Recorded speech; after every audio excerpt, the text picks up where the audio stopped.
Welcome back, everybody, and I hope you've had a great start of the week. I just wanted to quickly give you an overview of what we're going to do today. And I should also ask for apologies for having forgotten to suggest groups of people who can collaborate. So I know that many of you have responded to the survey, and I have simply just forgotten to suggest working groups. So that's something which I'm planning to do. And if I forget, please do not hesitate to send me a message. So the topic which we went through last time was first a discussion of the different project paths. So I wanted to quickly bring that up again. And after that one, we are going to look into the mathematics of some of the basic features of convolutional neural networks. And if we now go back to the slides from last week and look at the discussion of the projects, you should also keep in mind that you will find the files, just to quickly remind you that if you click on this doc folder and you look at this folder here for projects, you will then find the files and Jupyter Notebook, a PDF, a LaTeX version, or HTML, depending on which kind of format you prefer. And there you will have the project files. And the examples of earlier projects are in here, in case this is something which may be of interest for you. Now, if we now go back to where we were last week, so I just wanted to quickly bring up again the different paths for the project. And most likely what we can do is that we just work on one big project. Alternatively, you can have one large project which is split in two parts. And the material here is based on four possible paths. And one is what we call the computational path, which can also be combined with the second one. So the computational path here is where you try to develop your own code for a convolutional and eventually a recurrent neural network. Now, we are not aiming at a top code for convolution, because convolution gets often pretty messy and there's a lot of hand tailoring in the way you do the convolution, but a kind of general framework where you have the different elements is something which that code should include. And then clearly you can choose a data set you want to look at. Alternatively, you can just take some data sets. If you're now thinking of, let's say, a recurrent neural network, if you want to develop that, that meshes well with the path number 2, which is a differential equation path. So you should feel free to look at the softwares you want to work with, whether you want to have a more computational path where you develop the software, or whether you just use TensorFlow or PyTorch as libraries for machine learning and deep learning in particular. So the differential equation path is the one which we sketched last time. You can also change the differential equations if you prefer to work on partial differential equations. And the lectures will focus a lot on the basic deep learning methods, which means that when we are now done with convolutional neural networks, we are moving over to recurrent neural networks, which is then relevant also for the path here, or alternatively also the numerical path, the computational path. Then we have what we call the application path, where you can actually use the most relevant methods and perform an analysis of specific data which are relevant for your research. And that was the case which we did last year. So when I mentioned to you the different projects, these earlier projects here, if you look into these two projects, these were projects where one implemented, for instance, convolutional neural networks on, let's say, the identification of the Higgs particle in CERN experiments. So that's just one possible example. And then we have this Gaussian Bayesian statistics path, where this is something which we will most likely not cover in the lectures. So that means that the lectures will more focus on 1, 2, and 3 here. It depends on how much time we get and the interest of people. And the differential equations which we suggested were a differential equation, which is a set of 3 coupled differential equations, a Lorentz attractor model, where you then produce the data set by running the differential equation solver, which is included in this Python script here. So you produce the input and the output for the solution of from the solution of the differential equations. So the input would be the solution at the previous time step, and the output, which are the targets in a neural network or the recurrent neural network when we are thinking of differential equations. There's also been, I should mention, and this was brought up by one of you before we started the lecture, that there is actually quite some activity on using convolution neural networks as a way to reduce the dimensionality, also for the regression type of problems and solution of differential equations. So this is a part of what we might call active research nowadays.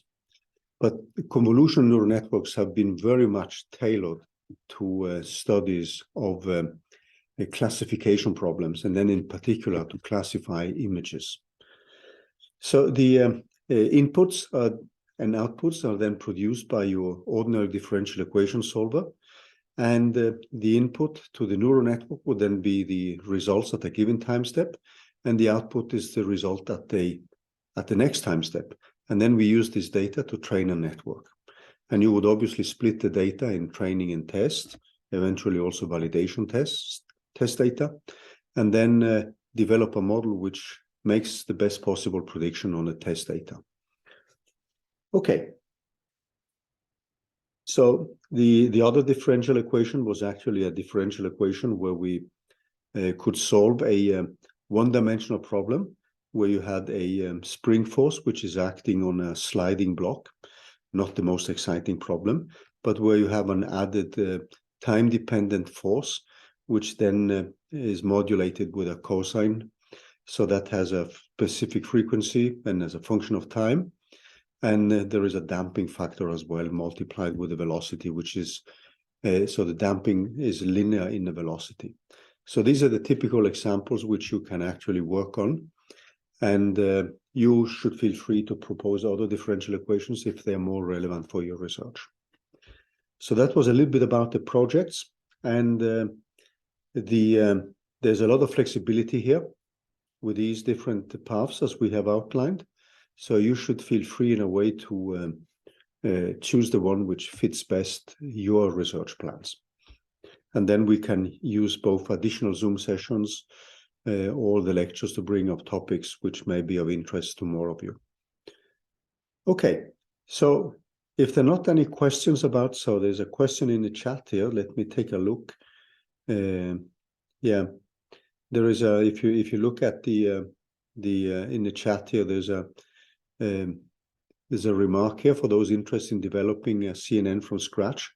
Be aware that you will have to optimize the computation or convolution if you wish to achieve optimal running times. So we were thinking mainly of actually setting up a network which is pretty simple, a convolutional network here. And it's not very easy to compete with what has been developed by, let's say, Google or Facebook when it comes to sophistications with the CNNs. So let me bring back the new slides. So the plans for this week. So we had a quick discussion of the first project. Obviously, the videos and so on is going to be uploaded after the lecture. But I wanted to say something more about the basics and mathematics on convolutional neural network. So I'm going to use the slides a little bit in the beginning, and then I'm going back to the whiteboard a little bit back and forth here. So the basic mathematics of CNNs, and remember now that CNNs are really tailor-made to specific problems. The basics is given by the mathematical operation of convolution. So you can think of convolution as a dimensionality reduction. And you will see this quickly now, how that actually functions. So the basic operation is actually given by, just to quickly remind you of what we did last time. So we have suppose we have a measurement here, an X, and then this measurement may be noisy, and we can apply a filter to this measurement, and in order to filter away the noise in the measurement X of A. And that gives us a filtered result where we eventually have been able to subtract the noise, because we may have a good model for that. And that gives us a final output, which now depends on this value t. So you could think that up to a given time A, the data were very noisy, and after that specific time, the data were less noisy, or maybe there are other specific situations which allow you to plug in this filter at a specific time t, if time is the variable. It doesn't need to be the variable. So this X represents an input, and this WT is normally called the weight function or kernel or filter. This integral is normally written in a more compact form, and you can find a discretized version of this where you now sum from minus infinity to plus infinity. And often these sums are limited by the observations which you have. So a simple example which we looked at last time, which could be translated into a matrix vector multiplication, where the matrix is as a so-called Toeplitz matrix. And I'm going to define below here what kind of matrix that is. So what you have, if you have these two polynomials, normally you don't write this in terms of a polynomial times another polynomial. That gives you a very inefficient code. What you would rather do is actually to collect the different terms in the polynomial. So that means the resulting polynomial now, since you have a second order and a third order polynomial, then the resulting polynomial has to be a fifth order polynomial. And that means that we will have these terms, delta 0, delta 1, up to delta 5. And if you now set it up, you know that you can actually rewrite these different terms in terms of the combinations of the parameters alpha and beta, which belong to the two polynomials which we multiply with each other. And you can actually, when you look at these equations here, you can rewrite that in terms of convolution. So that means that if you look at what you have here, you can easily rewrite this operation, this delta j here, in terms of this sum, which goes from minus infinity to plus infinity, over an a of I times beta j minus 1.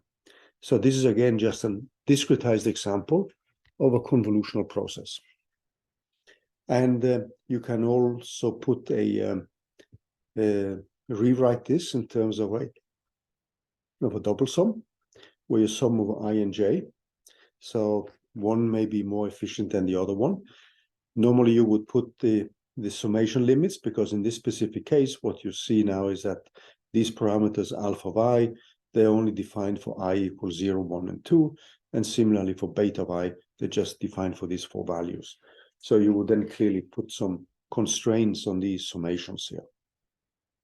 So typically here, you would let I go from 0 to 2, and that is more than sufficient. So the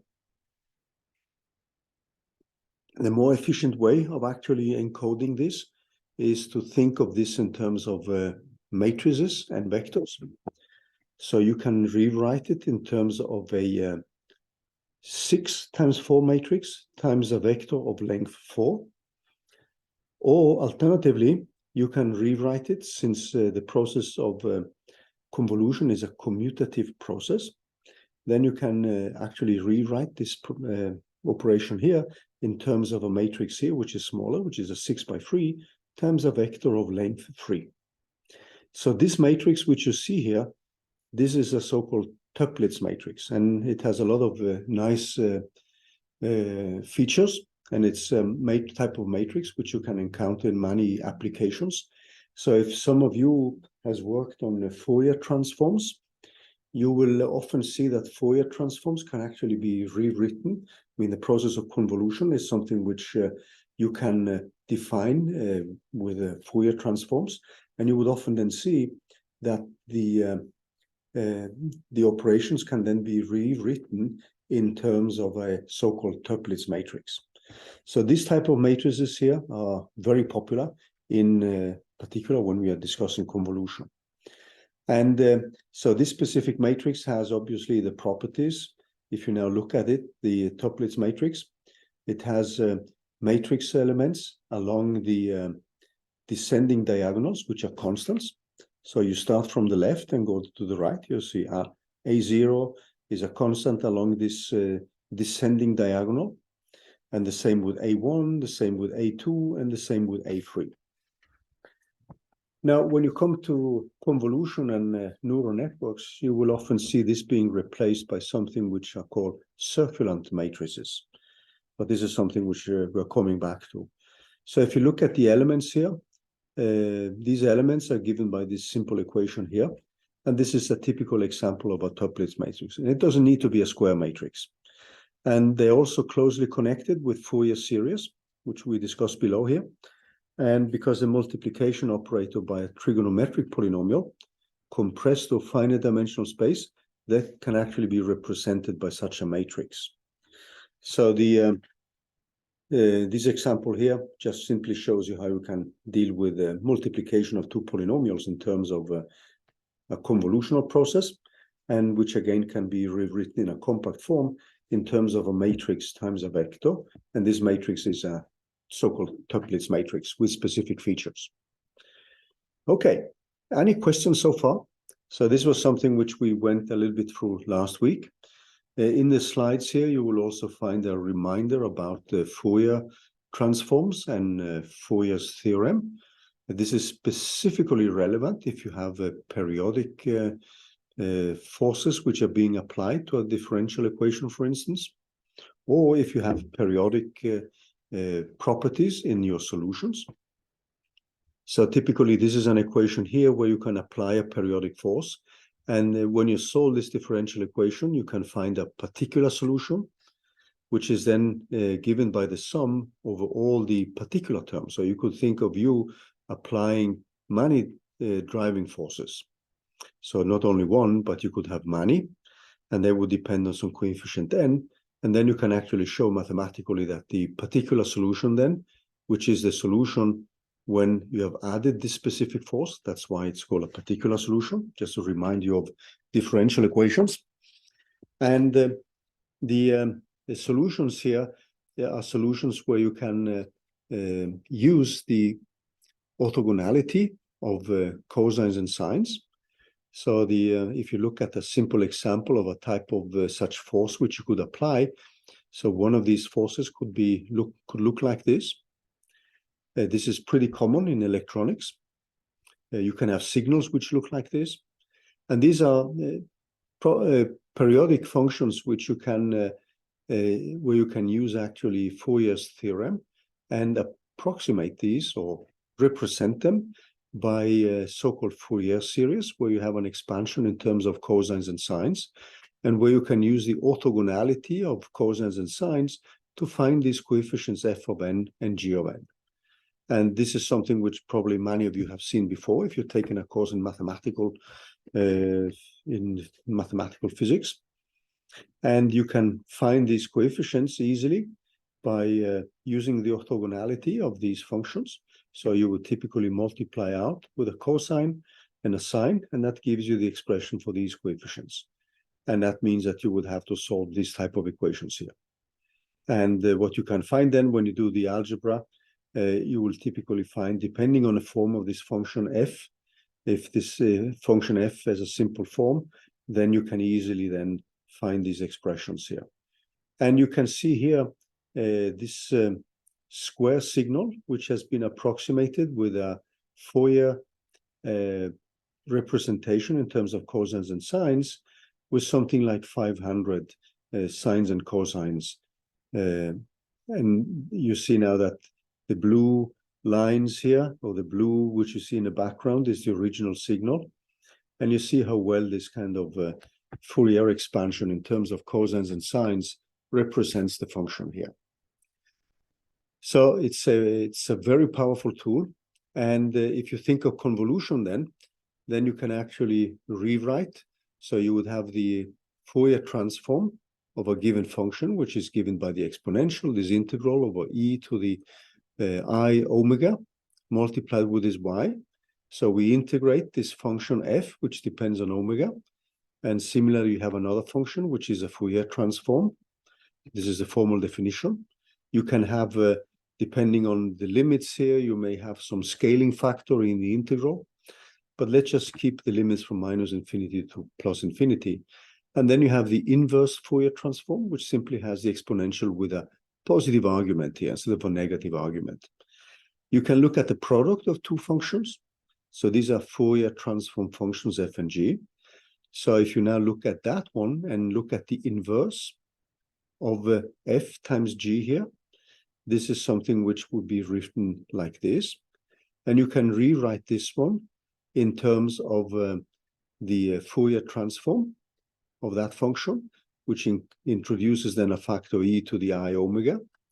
And when you do that, you can simply recognize this Fourier transform, the inverse Fourier transform of two Fourier transform functions as the integral over g of y and f of x minus y, which is nothing but the mathematical definition of convolution.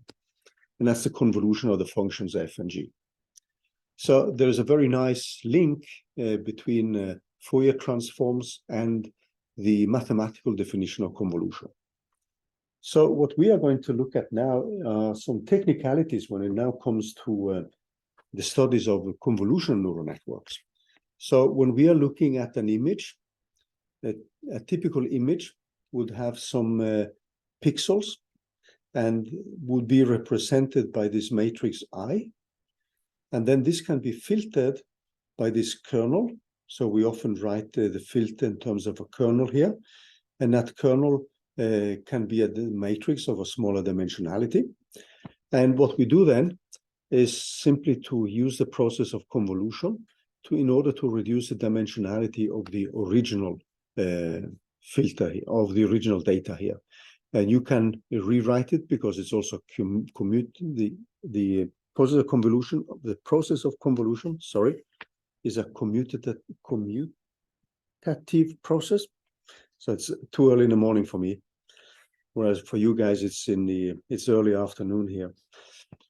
So normally this is a little bit more straightforward to implement, and this goes back to if you now see the expression which we had up here, this simple case with a polynomial multiplication. You see now that we can write it out in two ways. We can have this matrix, or we can have this matrix, which is actually smaller and leads to less floating point operations. So the process is commutative. This is a difficult word for me. And it means that you can then choose which way gives you the least number of floating point operations in order to represent the process of convolution. And you see that very clearly from this example here. So if we scroll down again and go back to some of the basics which we have. So the typical operations which you end up doing is either this one or the other one. And the latter one is normally the one which is more straightforward to implement in machine learning library, since there's less variation in the range of values of m and n which you choose for the filtering itself. So, and many deep learning libraries, they implement something which is called cross-correlation, but normally it's always referred to as convolution. So let's now look at some of these examples. What we looked at last time was an example here where we had a matrix, an input matrix, which is given by this 3x3 matrix. So we are looking at a square matrix, which is our input data. And then we have a filter W, which is given by this matrix here. So remember again that when we do the filtering, this is something which is really tailor-made to specific cases. So there is a hyperparameter which is normally included, which is called the stride. and the stride represents how the filter W moves the convolution process on the matrix I. Now, there is a repository here, which is called the Arithmetic of Deep Learning, which I strongly recommend to download, because they look at different ways by which you can perform this type of filtering. So I just wanted to show you some of the examples which you can have. So let me just change a little bit so let me just bring one example here.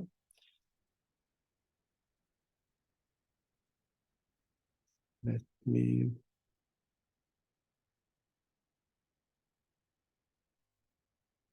put that one. There was an example I wanted to show. Because this be, let me just do that one. Yeah. And let me change the, so this is actually taken from this repository. So let me share the screen here. So there are several animations which in this repository, which demonstrate the type of operations which you do with the filtering. So if you now look at the original data set, so this could be your original matrix, the blue one. Now the green one here is the output. So what you can do now is that when you perform the filtering operation, you can act on this subblock. You can act on the next subblock. So there are several ways by which you can do this. And this is an operation where you have a specific stride, and we are coming back to what this stride actually means. If you look at the original operation, so you would start with the upper corner of the matrix here, and now you perform a filtering.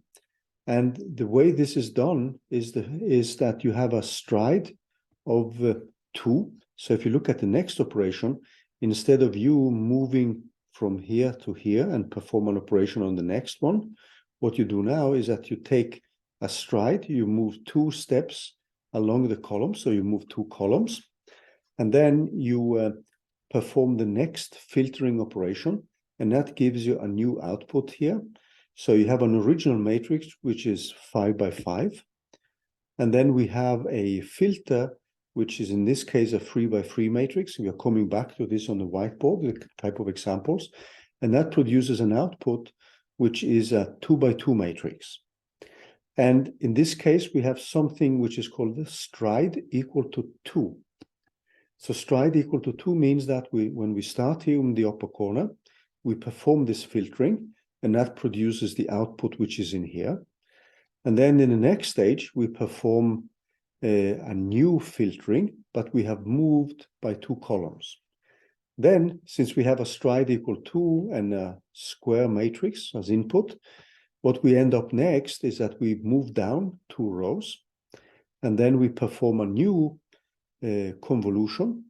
So that means that we multiply these elements with the elements of a filter. And then the final stage now is given by this last operation here, where we moved 2 columns again. And that is going to produce a filter, an output, which is a 2 by 2 matrix here. So let's go back to the slides and just look at that specific example. So these are things which you would typically implement in the setup of a neural network, a convolutional neural network. And let's go back and look at this stride element. So the stride becomes a hyperparameter, which you can choose when you now are setting up the filtering process. And as I said, this gives a lot of, hand tailoring of specific images. But you could also think of this as a dimensionality reduction.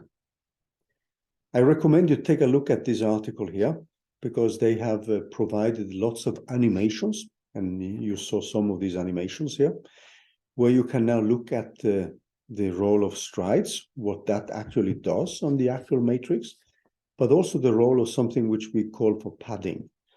And padding is also something which is done in order to get a better filtering, and that becomes also hyperparameters. And we're going to summarize all these hyperparameters, but now I just wanted to give you some of the basic operations here. So in this case, I'm setting the stride equal to 1, which means that you start with this element I00 here, and then I perform the convolution on these 4 elements with these 4 elements here. And then in my next stage, since I'm now going to produce an output matrix, which is a 2 by 2 matrix, so this acts on 2 by 2 submatrices each time. And it starts with the upper corner, and it moves according to the stride value, column by column, and then row by row. So in this particular specific case, what we end up with is this matrix here. S is the output.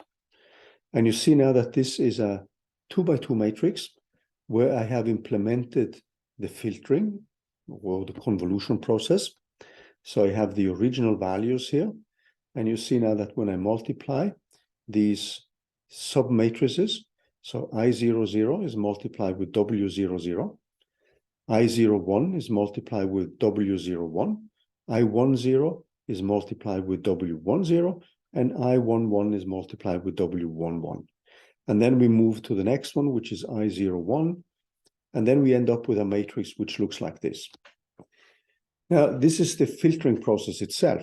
Now, normally, the way you do this in a convolution neural network code is not to implement the convolution like it stands here, but rather to implement it as an effective matrix vector multiplication, where you rewrite your input, or you can rewrite your filter in terms of a vector, whatever is the most computational efficient when it comes to number of floating point operations. And remember that this process is commutative. That's a word I'm going to have serious problems with. And what you could do then is to take the input vector, which you have here, this one, now the input matrix, which could represent an image. You could think that every eye here is a pixel in an image. And then you can rewrite this as a vector of this I prime of length n. And you could have a matrix of dimension 4 times n. So you know then that if I multiply a matrix of dimensionality 4 times n with a vector of length n, I'm getting a vector of length 4 times 1. And if you look at the matrix which you got here, this is a 2 by 2 matrix, but it has actually 4 elements. And if you flatten it out, that gives you a vector of length 4, by obvious reasons. So the matrix which you have here now is a little bit different from a Toeplitz matrix, because a Toeplitz matrix is a matrix where you would have on the subdiagonals, you would have the same value. This is an example of what often is called a circulant matrix. So if you take this matrix here, you can actually perform the convolution as a matrix vector multiplication. And this is often what is done. And this matrix which you set up here will depend also on the hyperparameter stride, which is something which one also needs to set up. In the definition of this matrix W prime here. So instead of setting up the convolution process here, you can rewrite this as a sparse matrix multiplied with a vector, which now is your flattened input. Any questions to what you see here? So the matrix vector multiplication is often what is implemented in the so-called convolution stage here. Now the parameter S, if you now look at all these, what I've done here in the slides is actually to set up the different parameters, but I wanted to go back to the whiteboard in order to discuss this. So we have the stride, which becomes a hyperparameter when we do the filtering. But there's also something which is called padding, which I wanted to remind you of. And the example which we had here, the Yabo example, had a 2 times 2 filter, which was applied to a 3 times 3 input. And that was padded with a 0 times 0 border of zeros. and we use something which is called 1 × 1 strides. So the strides, that constitutes a form of subsampling. And as an alternative to being interpreted as a measure of how much the kernel filter is translated, strides can also be viewed as how much of the output is retained. So for instance, moving the kernel by hops of 2 is equivalent to moving the kernel by hops of 1, but retaining only odd output elements. So this is easy to see if you go back to this example which we had up here, and the or more complicated examples. So in this case, we had a stride of 1, and we had 0 padding. So let's go back to the whiteboard now and take a look. So one thing I just wanted to remind you of, if you now look at this specific padding which we did, this example here has elements along the borders which appear only once in the convolution here. So you see that this I00 appears only here. On the other hand, this element which you have in the middle, this I11, actually appears here, and it appears here as well. And it appears here, and appears here. Whereas the matrix elements, or the information, if you think of that one, is of the matrix elements along the borders, they appear only in one of these slots for the output matrix or output vector. So what is common to do then is actually to add around this matrix, this input matrix, something which is called a padding. And with a padding, so you typically set values to 0 then, but with a padding, you will get the corners to appear in several of the slots in the output matrix. And this is a way to actually convey the information in a better way. So what I want to do now is actually to go through some of the basic steps of the setup of a convolutional neural network and how we can define the dimensionality of the output, and typically show you the kind of structure which you will encounter when you're running convolutional neural networks. And in particular, if you want to write your own code for a convolutional neural network. And please remind me of sending an email to everybody about possible groups, because there are people working on developing a convolutional neural network code, but there are also people working on implementing, let's say, the solution of differential equations by just using Keras and TensorFlow and PyTorch. Okay, so let me go back to the, if you don't have any questions, let me go back to the whiteboard.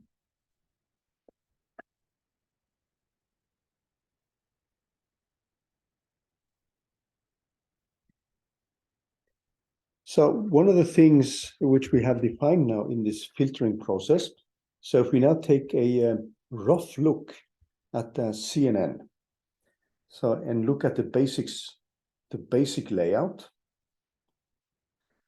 and just keep in mind that the basic layout can actually be much more complicated than what you're seeing here.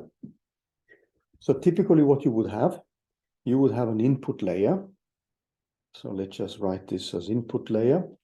So this is a very, very simple convolutional neural network. And this input layer now could contain an image with the given pixels, which then would define the input variables. So let's just write this as an X. So this is the input coming in, or in terms of this matrix I, as we called it. So we had this matrix I here. And then typically what we have next is something which is called, in generic way, the convolution part.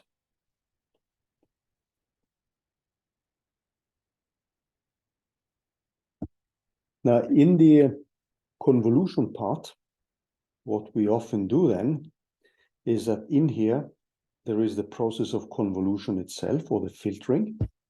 So we have a filter W here.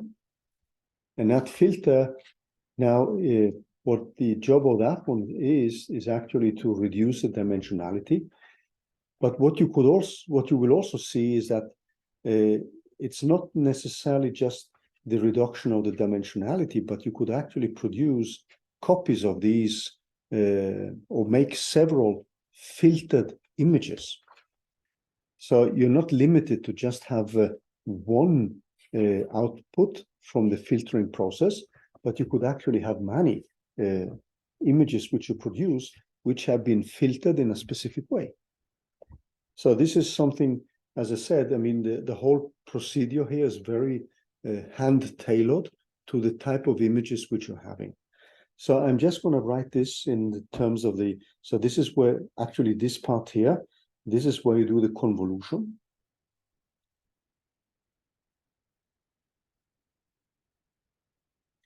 Now this produces an output, which we call for S. So we have the convolution of the W. So what takes place in here is that S becomes the convolution of W with I, the input, and that produces a resized image. We are not limited to just produce one image. We could actually produce many images. And also the dimensionality of the problem depends a lot also on whether we have color channels. So typically the example which I showed you is an image which is represented by a matrix, but you could actually have a cube, which then would also represent the different color channels. But we're just leaving that out now in order to simplify the problem. Now, what happens next here is that this is fed in to a ReLO layer. So I'm just going to write this as a ReLO. This is the most common choice. And the ReLO layer contains now a ReLO function where you now do a further modulation of the input S, and then you produce a new result. So let's just call this S prime. And this S prime now is fed into something which is called a pooling layer. So I'm just going to call this pooling.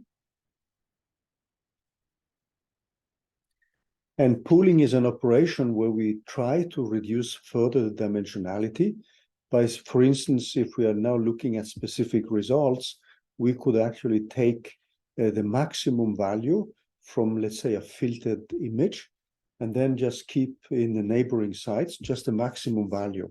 So if you have, let's say, a matrix, which is the output matrix after the ReLO process, which is a 3x3 matrix, and that has 9 matrix elements. And then we could look at neighboring matrix elements and say that we pick now only the neighboring matrix elements, which has the largest value. And then we can reduce the dimensionality further. So pooling is a further dimensionality reduction.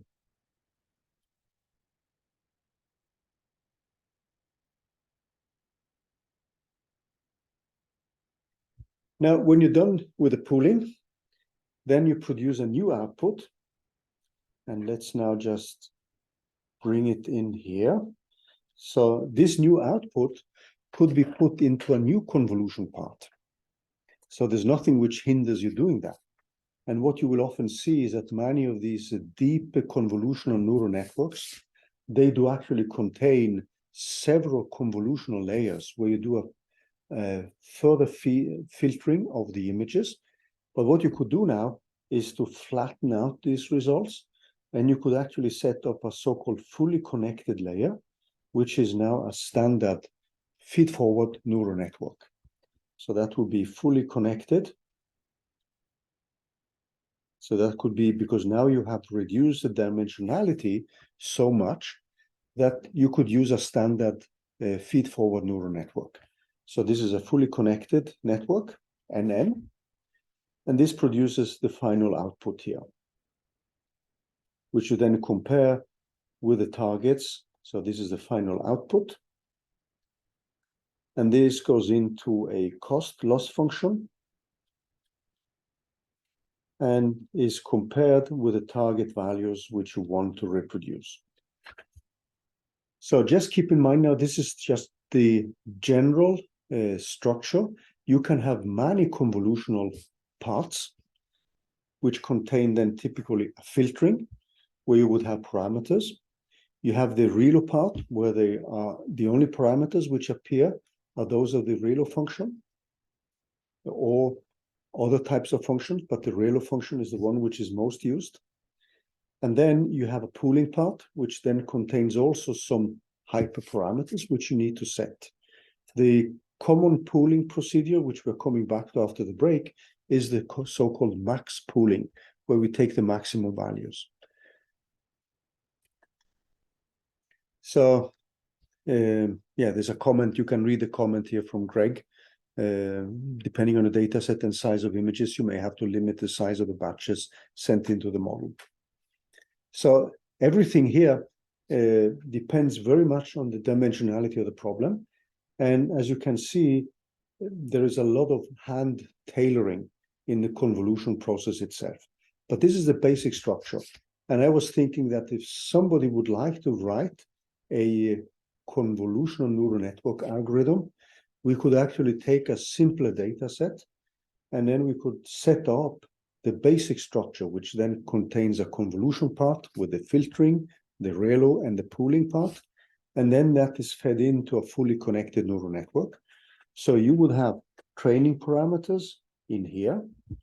You would also have training or hyperparameters in the pooling layer. The ReLO layer doesn't have any training parameters. And then you would have training parameters, which you would typically train then by the backpropagation algorithm in the fully connected neural network. You would also have the training parameters for the filters, which you would have in the convolutional part itself. So these values of that filtering matrix are values which need to be trained. Okay, I see we are past the hour. This is the basic layout. After the break, we are going into more the how we define stride, how we define the padding, and how we define pooling. And then we have some of the basic mathematical operations. So all these operations which we are thinking of now in the convolution part, they are in a sense arithmetic operations. So that paper I was linking to in the slides about the arithmetics of convolution deals actually with this convolution part and how you set these hyperparameters like stride, padding, etc., etc. Before we take the break, could I just make a fast comment? So the thing which I wanted to go through now are some of these small technicalities with the pooling and the definition of stride and the definition of padding. So the typical convolutional part here is something which is often repeated many times. You could think of a convolution where you reduce the size dramatically. What people have seen when you practice with the convolution neural networks is that if you make a too drastic dimensionality reduction, that doesn't work well. So what is typical to do then is often to produce more images as an output from a convolutional stage, and where you have only done a smaller reduction of the image. And then you would keep doing this convolutional part, which we marked here, this specific part, which contains both the filtering and convolution itself, the mathematical operation, and it contains a so-called ReLO stage, or what we might call a detector stage, where you received an input, you modulate it, and you produce a new output as prime here. And then with that one, you would then run it through a pooling stage, which is a further dimensionality reduction, where you typically often use something which is called max pooling, which means that you keep the largest value in a specific neighborhood of values. And we will see how that comes through now. And so I just wanted to look at some examples first. So let's now take a case here where we have a data set. Just take that one away. So suppose now we have a 7 times 7 input image. or matrix. We don't need to think of this as an image. We could just think of this as a matrix. And then we have a 3 by 3 filter. So this has n equal to 7. And this has a dimensionality f, 3 by 3. So we just define this as 3. And then we could think of using a stride, which is 1. And we have padding, which is 0. So when we now look at the image, which we are going to set up now, so this S equal to 1, you could now think of the following image, which is fed in. So let me just do the counting properly here. 1, 2, 3, 4, 5, 6, and that gives us 7.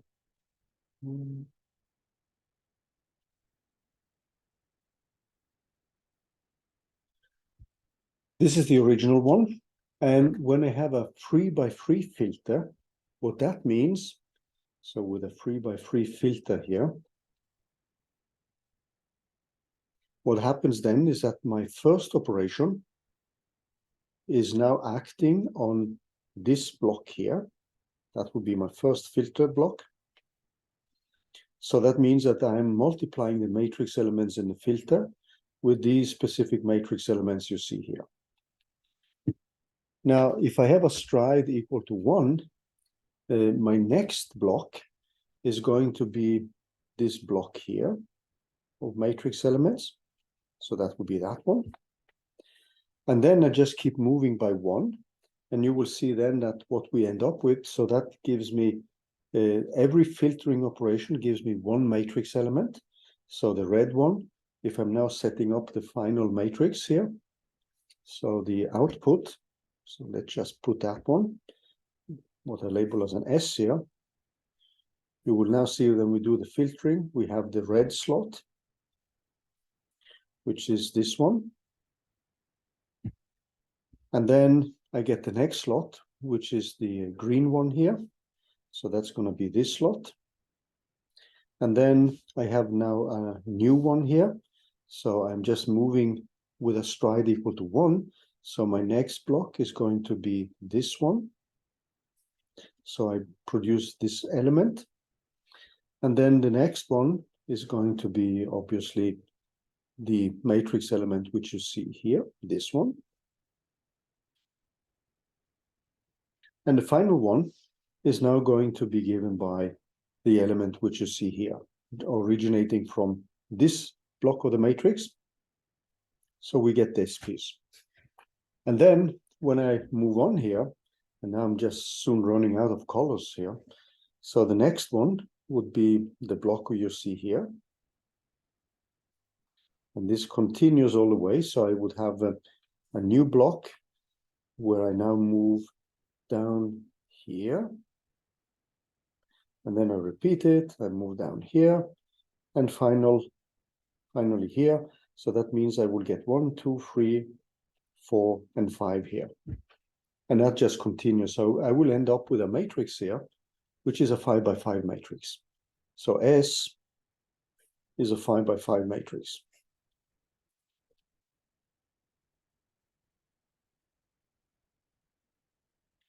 If I were to use a stride of 2 now, and as I said, the stride becomes a hyperparameter. If I'm going to use a stride of 2, that means that my first block is going to be this one as before. But now I'm moving 2 steps, and that means that my next block will be this one. And my next block is going to be this one. And the final block is actually going to be this one which you have here. So that is going to give us now a matrix. We'll have a stride of 2. That is going to give us a matrix which has dimensionality 3 by 3. So this was with the stride equal to 1. So if I take stride equal to 2 here, then S is going to be a 3 by 3 matrix. So you see the way you can actually perform this matrix reduction. And it's common to actually perform this kind of convolutional stage many times, and also to produce several images. So not only one image as we are doing now, or one output matrix, but we could actually set up several output matrices. And this hyperparameter S, the stride, this is a parameter which we then can tune in order to test which one gives the best reproduction of a specific data set. So stride is a hyperparameter. If we now put stride equal to 3, then you will see that the dimensionality here is not going to work properly, because if we have a stride equal to 3, the first block is obviously this one. Then the second block is going to be this, but then I'm here and there is nothing out here. So stride equal 3 is not going to function. And you can easily see that there's a simple formula for doing this. So the output size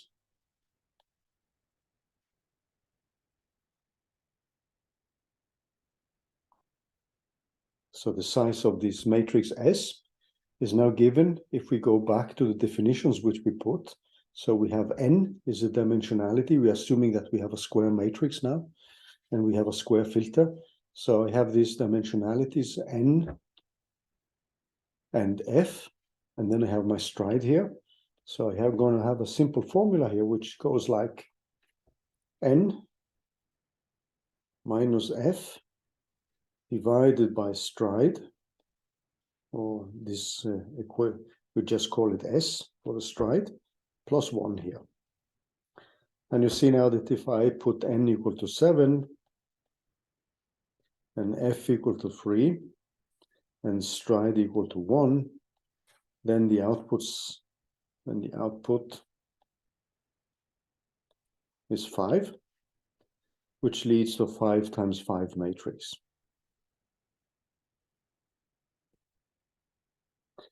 If I now use F equal to F equal to 3 again, the same case, but the stride. So let me just write things correctly, and stride equal to 2 now. What I'm going to get then is obviously 7 minus 3 divided by 2 plus 1, and that gives me obviously 3. So that means that the output is a 3 by 3 matrix.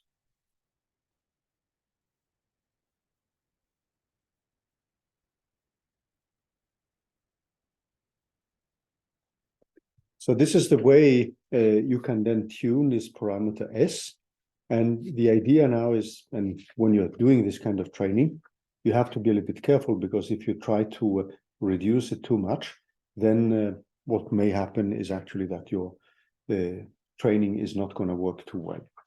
So if we now look at the typical calculation here, what we end up with is a convolutional stage, which then contains a pooling stage, it contains a ReLU stage, and then it has the filtering itself. So if we summarize, the typical convolution stage or convolution part, that contains one, we can have several convolutions in parallel. So we can produce actually several images. We can have one or several. So one or several convolutions in parallel.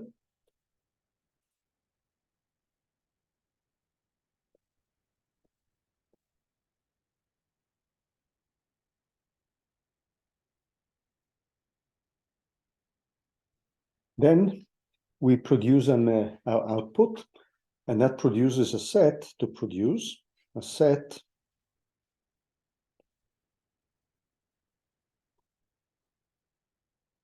of linear activations, linear results, which are fed into this activation function, which are fed in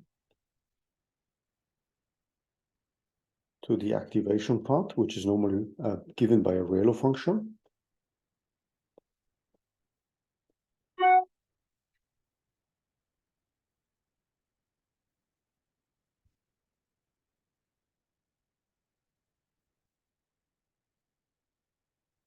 Oh, let me just get that one. So this is fed into the activation part, and this is normally done by a Rayleigh function. So each of these linear activation.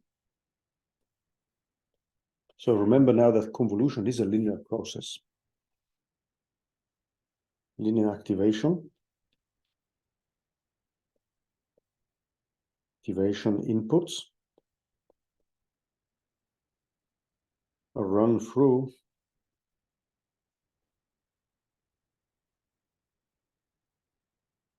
a nonlinear activation function.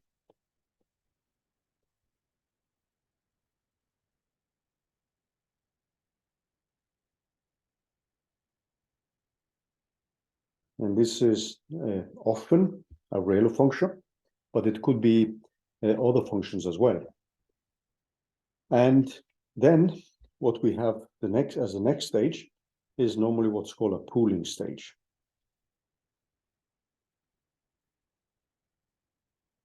And in the pooling stage, what we would typically have then is something like this. So we would have, suppose now we have an output from the activation function. Suppose now we are looking at 4 nodes here in the network. And this one has a value 0.1, this has a value 1, this has a value 0.2, and this has a value 0.1 here. So these are the values which come out from the Rayleigh stage.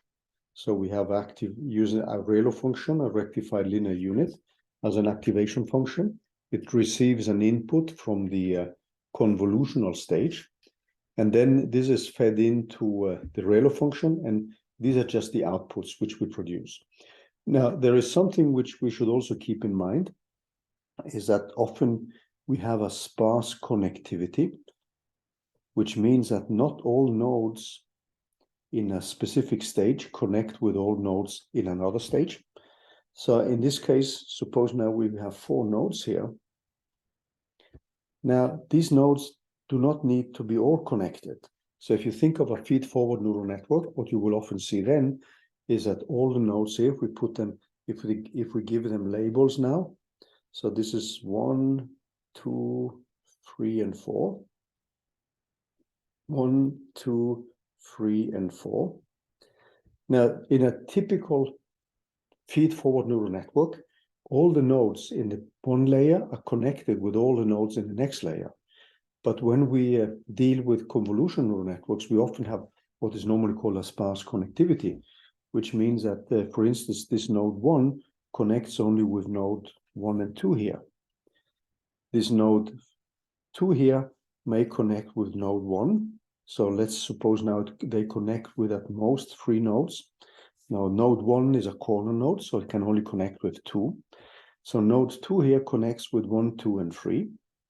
And then node 3 here in the previous layer connects with 2, 3, and 4.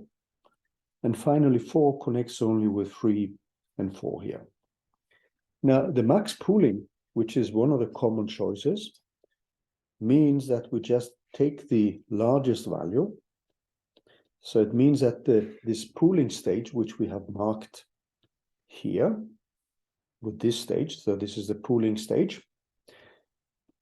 What that produces now is an output here, since 1 is the largest number. So you get as input 0.1 and 1. So node 1 here gets 0.1 and 1. And then you keep only the largest value. So it just produces 1 as a value. Now node 2 here receives 1, 0.1 and 0.2. So that produces also 1. So this is the largest value. And similarly, if you now look at node 3, that receives 1, 0.2 and 0.1. So that produces also 1 here. And then the final one has 0.2 and 0.1 as inputs. So that produces 0.2 here. So what often happens in addition then is if you have several nodes with the same values, what happens is that this can be downsampled to just a node which keeps this specific value of 1 here. So if you look at these 3 ones, there is no point in keeping 3 ones, you would just keep one of them. So you can do a further downsampling. So this is often done. So max pooling plus downsampling.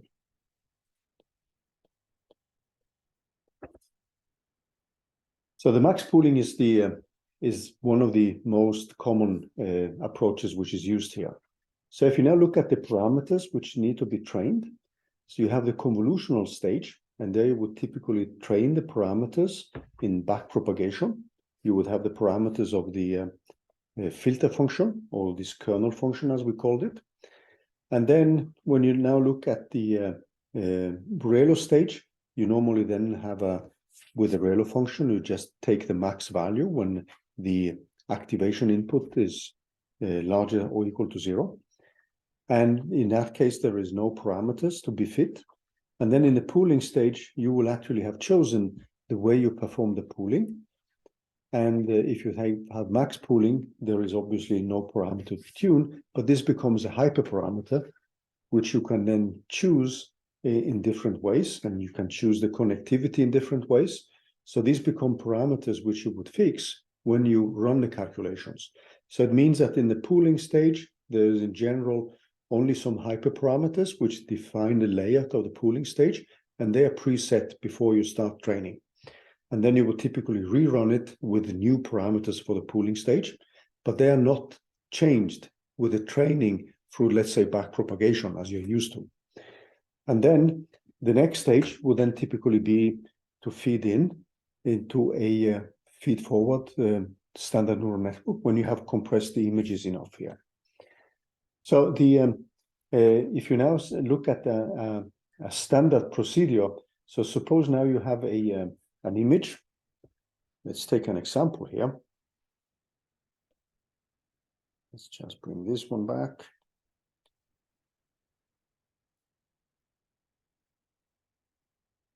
So a typical example could be you feeding in a large image. So you can have an input volume, which now is an image with 3 color channels. So let's say the input volume, that could be a 32 times 32 times 3. That's the input volume which you have. So you have 3 color channels, and you could have an image with 32 times 32 pixels, the height and the width. Now what you could do next, instead of just having one filter, so you could have something like 10 5 times 5 filters with stride 1 and 0 padding. We're coming back to padding as well a little bit later, with stride equal to 1 and no padding.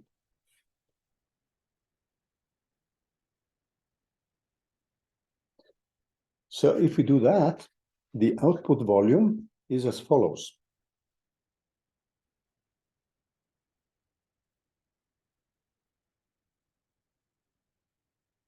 That is 32 minus 5 divided by 1 plus 1. And we also have 10 images. So in the beginning, what we would have then is actually a 28 times 28. So if we then include the 3 color channels, so the image which we produce now, so we have a 32 minus 5, that gives us 28. And 32 minus 5, yeah, no, that's 27 divided by 1, which is 20, so this is 28. So what we get then is an image which has been reduced by 28 times 28. And then we have 10 images which we produce. And if we include the color channels, and if we include color channels,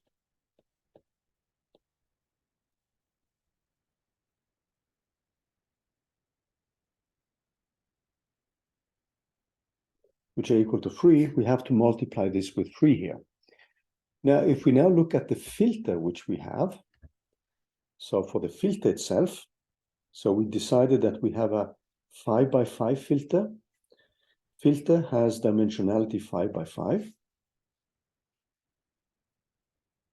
But then we are keeping the color channels, so we get times 3. So the dimensionality of the filter set up to be a 5 by 5, and we have 3 color channels.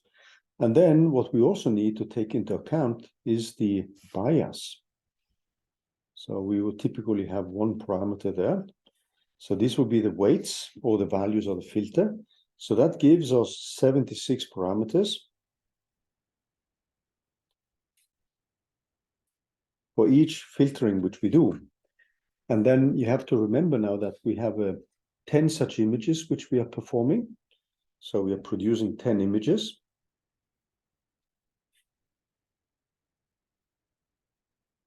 In total. And that leads to 760 parameters, which we need to fit.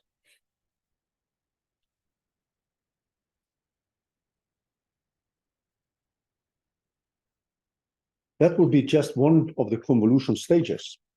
And then the next stage is obviously to feed this into the ReLU function, where we don't have the any parameters, unless we have some other parameters or some other functions, like an exponential linear unit or a rectify or modified ReLU. But these are parameters which will be set up when we run the training. So these parameters which you see here, these are the training parameters of the filter stage. And they are normally calculated using backpropagation, which is the standard algorithm for training weights and biases in a neural network. So the pooling function, which we then have, replaces the output of the net at a certain location within summary statistics of the with the output parts. And typically the summary statistics is often done with the so-called max pooling, which we discussed earlier here. So then when we have this, what we could have, when we now look at the structure of this network here, so we have the input layer. This goes into this general convolution part. So we have a convolutional stage, which is this box here. And this goes into this activation function, which is normally a ReLU function. And finally, we have the pooling stage here. So this is the pooling. Now, what comes in here, so this is the so-called convolution part. What we could do now is to add a new convolution. So there's nothing which hinders you to repeat this again and again. So we could have a new convolution part.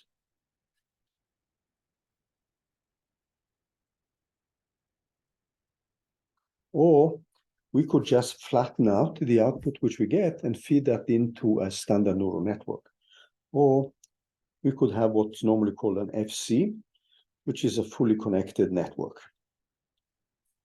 where all the nodes in the given input and hidden layers, etc., are connected, a fully connected neural network. And this is a basic structure which we would have. What we have now, if we look in summary at a convolutional neural network, if we want to summarize all these elements, what we have then is we would accept a volume of a specific dimensionality. So accept a volume.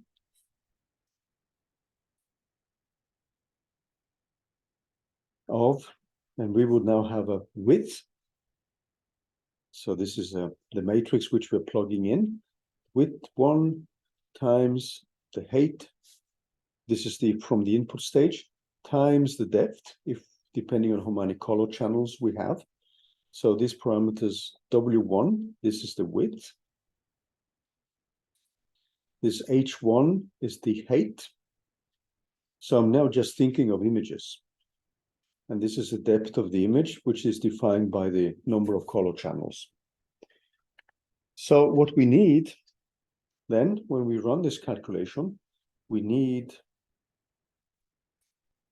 4 new hyperparameters, which come in addition to the standard hyperparameters, which we have in machine learning.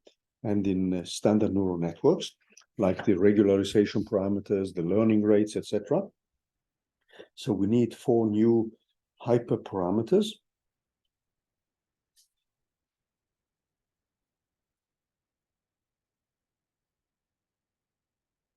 So one is K, is the number of filters.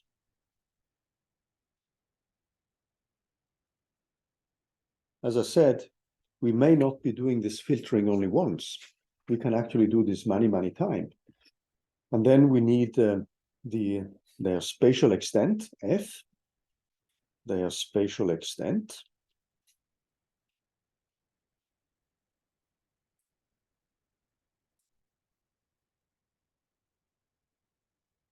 What we need in addition is the stride, S.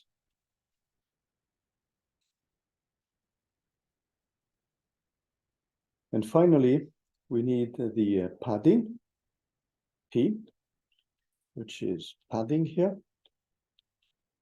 padding of zeros.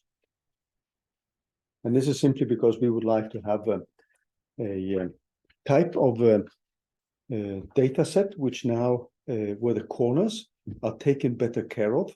So as we saw in these simple examples, the corners would just appear only once in each of the new output matrix elements. So let me show you from that website which I mentioned before the break. Let me now show you some other examples of how this padding is actually functioning here. So let me just bring up this one. So this is the case with no padding, as we discussed before the break. But let me bring up a new case here. So I'm just going to bring up that one. Let me find.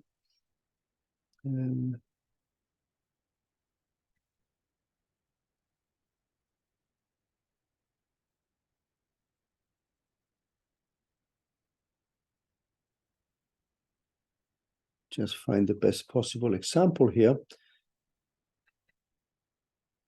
And let me share that image with you. So what you would typically do then is to set up additional zeros around the corners. So in this specific case, we would have a 2x2 filter, and we have an input here, which is a matrix of dimensionality 6 times 6. We have a 2x2 filter, and we're having a stride equal to 1. So that means that we have a 6 minus 2, which is 4, and we have a stride of 1. So this is going to produce an output of a 3x3 matrix, as you can see here. And when you have this padding, what happens then? So in each case here, so all the gray ones contain zeros.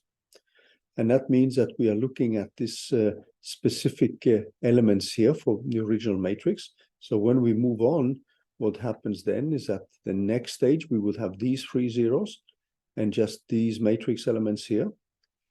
And then finally, we end up with this specific. So this is a case with just stride equal to 1. And then it continues like this. And you can continue again like this. And these are the full operations which you end up doing. So when you repeat it, you end up with a matrix which at the end is a 3x3 matrix. So this would be the typical operations which you end up doing when you have some padding. And the reason for padding is that you want the matrix elements in the outskirts of the matrix. I mean, the bands you see here, this column vector, this specific row, this specific column, and that specific row, you want them to be represented in more than just one of the matrix elements of the final output. So this is a typical example of how you would introduce padding and a specific stride here. So this is just one example. So I really recommend to take a look at that website. And if you go back to the Jupyter Notebook, you will actually find the link to that website. So let me just find it here. So if you click on the link here, you can actually download all these animations which I've been showing you. And they have a detailed description of the mathematics you have, these basic mathematics, the arithmetics, which you end up doing with different sizes of the stride, different sizes of the padding, and different types of filters. So it's actually useful to take a look at that in case you also would like to write your own function. But keep in mind that you can actually do this type of filtering many times. And you could, when you take a specific image, you could reduce it to many images of a smaller size. So that's not an immediate dimensionality reduction because you produce more images and you may have just done a small filtering. But then you would run this through many times till you have a reduced image, which you would feed into the fully connected part. And that's the basic setup of a convolutional neural network. So when you have a code for the fully connected part, the thing you would need to add to that code would be the filtering, ReLU function, and this max pooling. So these would be the 3 additional elements to be added in the development of your own code. So when we now look at we go back to the whiteboard. So let's do that. So what we end up with now is the following output when we have this specific hyperparameters. So the output, this produces, when we've done this filtering, it produces an output.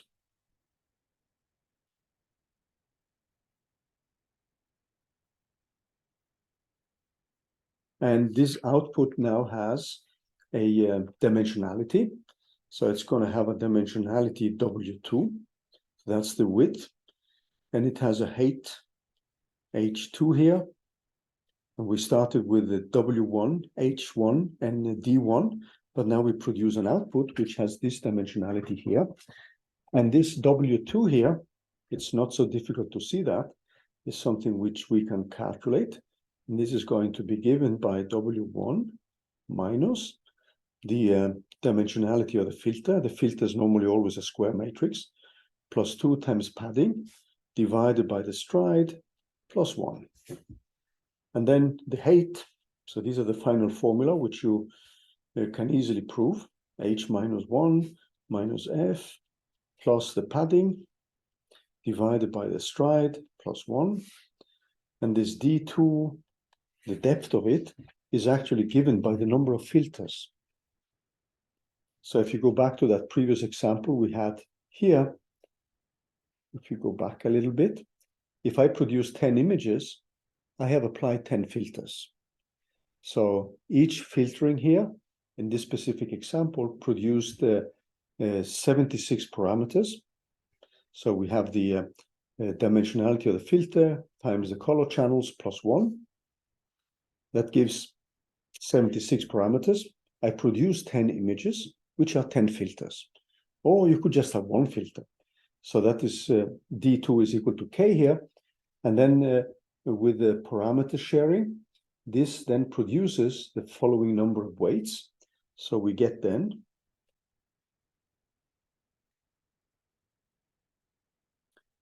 F, this is a filter dimensionality, multiplied with F, obviously, multiplied with this parameter D1. This is the weights per filter.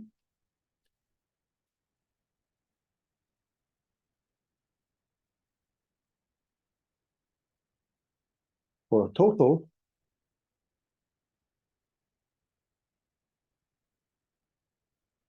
and then we would have F times this D1 times K filters. So that gives us for a total of weights, which need to be determined. And since we have a given number of filters, every filter has a bias and K biases. And that defines the number of parameters which we need to train.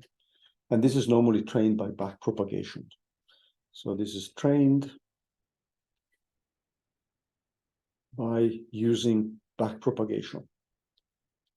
And for those of you who have taken FYS SDK 4155, you know you have already implemented your own backpropagation algorithm. And K is normally chosen, so a typical K is normally chosen as a binary number. So there's a powers of 2 is chosen. These are pretty common in powers of 2.